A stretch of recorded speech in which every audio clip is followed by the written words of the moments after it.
성도 여러분, 고통이 오는 것을 좋아할 사람은 없을 것입니다. 그런데 때론 하나님께서 회개를 위하여 하나님께서 고통을 허용하실 때가 많습니다. 사랑하는 자녀가 바른 길을 가기 위하여 부모로서 매를 우리가 드는 것처럼 하나님께서는 사랑하는 성도들이 하나님께로 돌아오게 하기 위해서 고난을 때론 허용하실 때가 있습니다.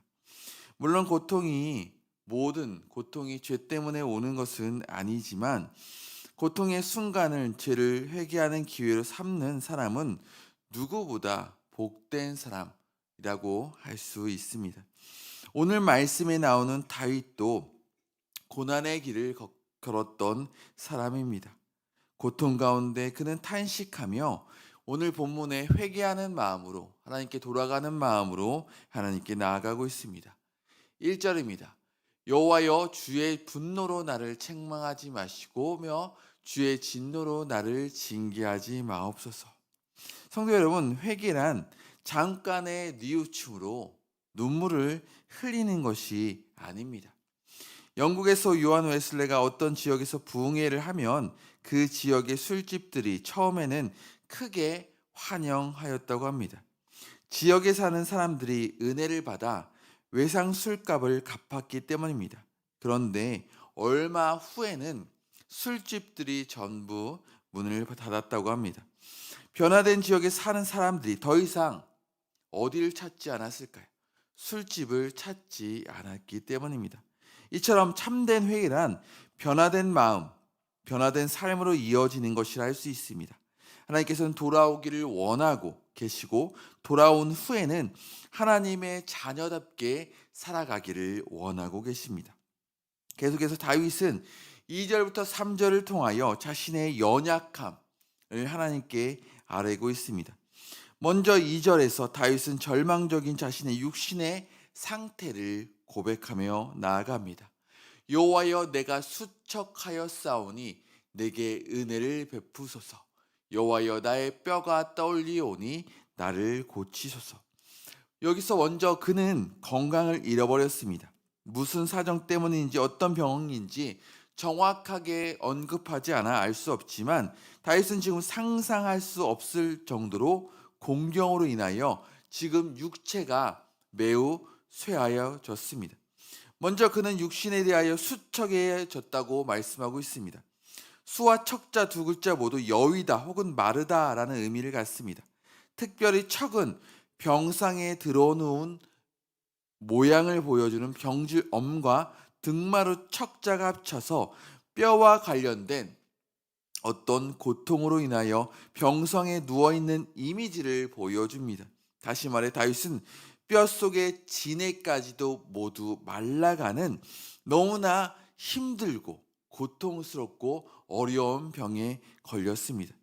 그런데 성경에서 수척함은 단순히 헬쓱해지는 것을 의미하지 않습니다. 이러한 말라감을 포함해 살아갈 힘과 희망마저 소망마저 모두 잃어버린 절망적인 상태를 의미할 때 나타냅니다.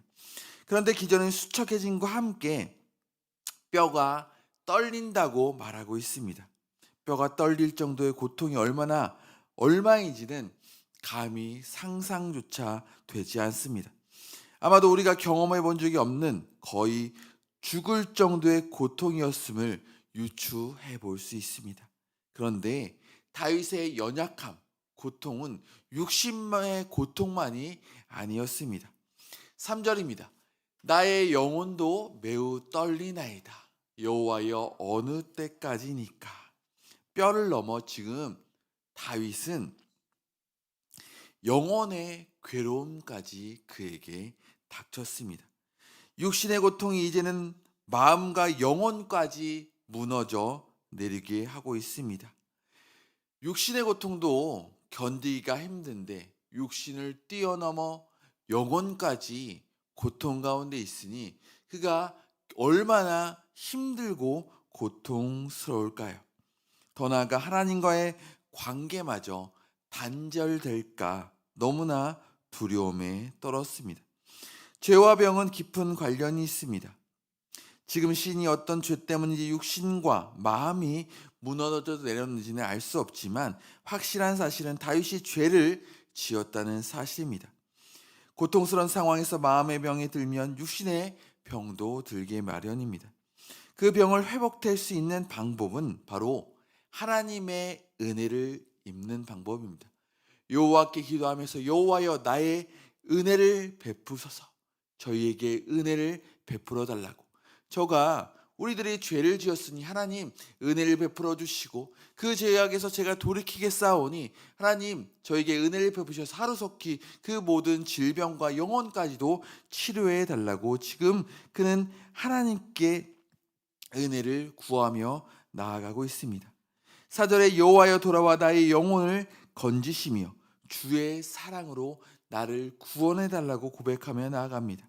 다윗은 하나님과 사랑과 자비의 기인하며 자신을 건져 달라고 고백하며 나아갑니다. 언약적인 관계, 여기서 사용된 히브리어는 헤세드, 긍휼을 의미하기도 하고 언약적인 사랑을 의미하기도 합니다. 언약적인 계약은 하나님과 관계가 틀어졌다고 깰 수 있는 것이 아닙니다. 하나님의 언약적 사랑은 하나님이 다윗을 미워한다고 해서 깰 수 있는 것이 아닙니다. 어떤 사랑의 계약에 의거하여 자비의 언약에 의거해서 내게 돌아와 나의 영혼을 건져달라고. 하나님의 언약적 관계는 깰 수 없는 것이기 때문에 그 관계를 힘입어 자신을 구원해 달라고 지금 하나님께 기도하며 나아갑니다.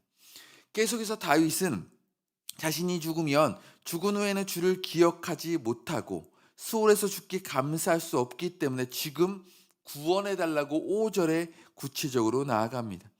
죽음의 고통에 직면한 상황에서 다윗은 자신이 죽으면 주님을 기억할 수 없습니다 라고 기록했습니다. 그래서 그는 감사할 수도 없으니 자신을 구원해 주셔서 주님을 기억하고 감사해 달라고 기도하며 나아갑니다. 여기서 기억과 감사는 깊은 삼각관계가 있습니다. 감사하는 마음을 키우려면 은혜를 받은 일을 오래 기억하는 거룩한 기억력이 탁월해야 합니다. 축복의 최대의 원천은 위에 계신 하나님을 감동시키는 것인데 윗사람을 감동시키고 가장 하나님께 기쁨을 드릴 수 있는 것은 바로 하나님께 그것을 하나님이 내게 베푸신 것을 기억하면서 하나님께 감사할 때 하나님께서 우리에게 많은 은혜를 베풀어 주십니다. 하나님께서 베푸신 은혜를 오래 기억하고 감사하는 마음을 미리 준비하면 회복과 치유와 하나님의 은혜가 빠르게 임한다는 사실입니다. 그렇게 우리에게 베푸신 그 은혜를 하나하나 기억하면서 하나님께 날마다 감사하며 나아가셔서 하나님께 감동을 드리는 저와 성도 여러분 되시기 바랍니다. 계속해서 다윗은 눈물로 기도하며 나아갑니다. 함께 읽겠습니다. 내가 탄식함으로 피곤하여 밤마다 눈물로 내 침상을 띄우며 내 요를 적시나이다. 밤마다 눈물로 얼마나 눈물을 흘렸으면 우리의 요를 적실 수 있을까요? 다윗은 육신의 마음의 고통과 자신의 어려운 상황으로 고통 가운데 하나님께 눈물로 기도하며 밤을 지새울 때가 많았습니다. 하나님께 눈물로 탄원하면서 긍휼이 많으신 하나님의 마음을 얻을 수 있다는 것을 그는 알았기 때문에 밤마다 눈물로 요를 적시며 하나님께 나아갔습니다. 계속해서 7절에 이렇게 고백합니다. 내 눈이 근심으로 말미암아 쇠하며 내 모든 대적으로 말미암아 어두워졌나이다. 눈은 건강의 척도도 되지만 마음의 척도도 됩니다. 이처럼 고통의 벽 앞에 눈물을 흘릴 수밖에 없었던 다윗이 이제는 8절부터 반전의 고백을 시작하며 나아갑니다. 함께 읽습니다. 시작. 악을 행하는 너희는 다 나를 떠나라. 여기서 내 울음소리를 들으셨도다. 여기서 악을 행하는 너희는 다 나를 떠나라고 고백하며 나아갑니다. 대적으로 인해 마음이 불편했던 그는 지금껏 근심을 인하여 눈의 마음이 환경과 세상을 바라보았기 때문에 하나님이 보이지 않았습니다. 그런데 이제는 고백합니다. 악을 행하는 너희는 다 나를 떠나라. 그는 이제 기도했더니 하나님의 은혜를 구했더니 이제 하나님이 보이기 시작했고 하나님이 보이니 소망이 들기 시작했습니다. 그에게 살아갈 힘과 용기가 생겼습니다. 이제 두려움과 낙담은 새로운 확신과 소망으로 바뀌었습니다.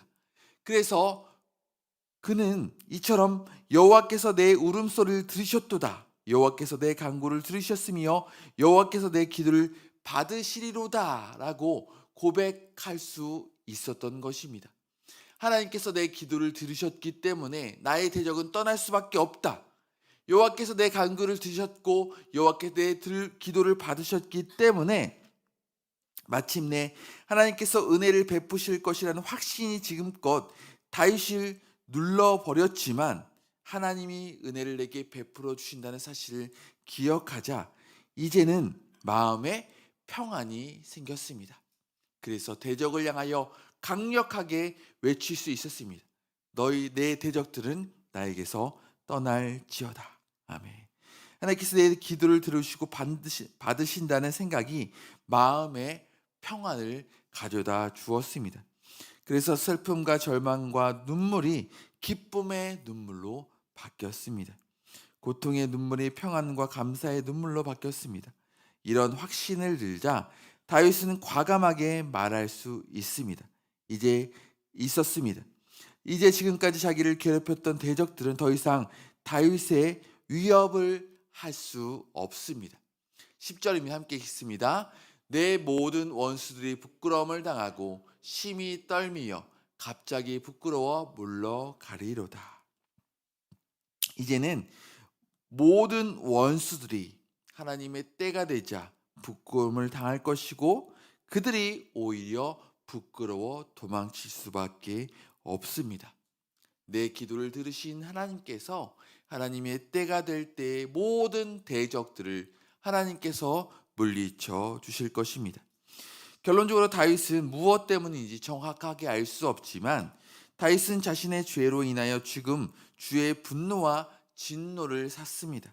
그리고 그는 하나님의 징계를 받아 육신과 영혼의 고통을 받았습니다. 그러나 그는 그 고통으로 탄식으로 그치는 것이 아니라 하나님께 나아가 하나님의 은혜를 베풀어 달라고 간구합니다.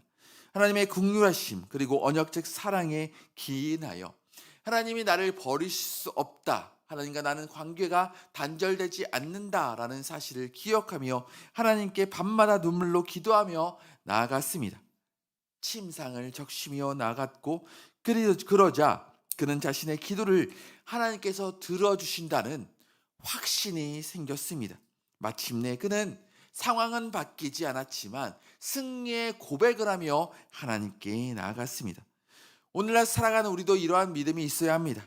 지금 당장에 우리의 환경은 변하지 않는다고 할지라도 바뀌지 않을지라도 하나님은 우리의 기도를 들어주십니다. 우리 은혜를 베풀어 주신 하나님께서 우리의 언약적 사랑으로 우리를 묶어주고 계시기 때문에 하나님은 우리의 기도를 들어주시고 하나님의 때가 될 때에 우리의 대적, 우리의 어려움, 우리의 고난을 하나님께서 해결해 주십니다. 그렇게 우리의 기도를 들으시는 하나님, 우리의 마음을 평안하시는 하나님, 하나님의 때 가장 멋진 방법으로 우리를 인도하시는, 응답해 주시는 하나님이심을 믿고 승리의 삶으로 하나님께 영광을 올려드리며 승리의 기쁨으로 살아가는 저와 성도 여러분 되시기를 간절히 소망합니다. 기도하겠습니다. 참 좋으신 하나님 감사합니다. 오늘 말씀을 통해서 다윗은 지금 육신의 질병과 영혼의 아픔과 대적들이 그를 힘들게 합니다. 어떤 질병 때문인지 어떤 죄 때문인지 알 수 없지만 고통을 통하여 하나님께서는 하나님께 나아가기를 원했고 죄를 고백하며 하나님께 나아가자 그에게 하나님께서 은혜를 베풀어 주셨습니다. 다윗은 계속해서 고백합니다. 내게 은혜를 베풀어 주시옵소서. 언약적 사랑에 기인하며 하나님 감사함으로 그가 나아가자 결국 그의 시선이 바뀌었습니다. 세상을 바라볼 때는 두렵고 어려웠지만 하나님을 바라보기 시작하자, 기도하기 시작하자 삶이 바뀌기 시작했고 그에게 소망이 생겼습니다. 우리의 삶도 세상이 아닌 하나님께 기도하며 나아가 하나님을 바라보게 하시고 우리의 영혼을 열어주셔서 마침내 승리의 고백을 하는 우리의 삶이 되게 하여 주시옵소서. 하나님이 주시는 평안 가운데 살아가는 오늘 우리의 삶이 될 수 있도록 역사하여 주시옵소서. 우리와 동행하시는 예수님의 이름으로 간절히 기도 올리옵나이다. 아멘.